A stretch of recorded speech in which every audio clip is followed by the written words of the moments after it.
ಈ ಥರ ಬ್ಯಾಳೆ ಮಾಡಿದರೆ ಅನ್ನದಲ್ಲಿ ಚಪಾತಿಯಲ್ಲಿ ಯಾವುದರಲ್ಲಾದರೂ ಉಣ್ಣಲು ಭಾಳ ಟೇಸ್ಟಿಯಾಗಿರುತ್ತೆ.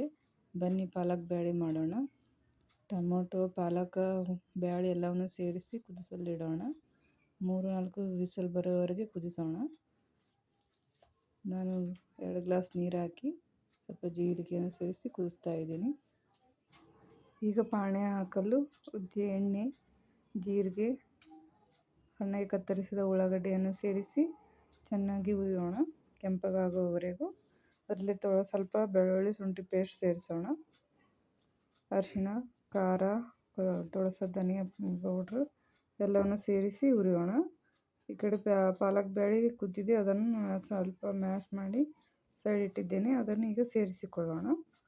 ನಿಮಗೆ ಎಷ್ಟು ನೀರು ಬೇಕು, ಎಷ್ಟು ಪ್ರಮಾಣ ಬೇಕೋ ಅಷ್ಟು ನೀರನ್ನು ಸೇರಿಸಿ ಕುದಿಸುವುದು. ರುಚಿಗೆ ತಕ್ಕಷ್ಟು ಉಪ್ಪನ್ನು ಸೇರಿಸಿ ಸ್ವಲ್ಪ ಸಾಂಬಾರು ಮಸಾಲ ಹಾಕಿ ಚೆನ್ನಾಗಿ ಕುದಿಸುವುದು.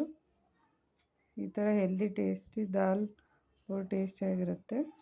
ಇನ್ನು ಪಾಣೆ ಹಾಕಲು ತುಪ್ಪ, ಜೀರಿಗೆ, ಥೋಡಾ ಹಿಂಗು, ಒಣಮೆಣಸಿನ್ಕಾಯಿ ಎಲ್ಲವನ್ನು ಸೇರಿಸಿ ತಡ್ಕ ಮಾಡೋಣ.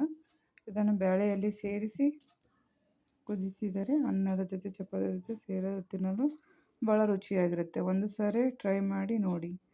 ನನ್ನ ವಿಡಿಯೋ ನೋಡೋದಕ್ಕೆ ಧನ್ಯವಾದ.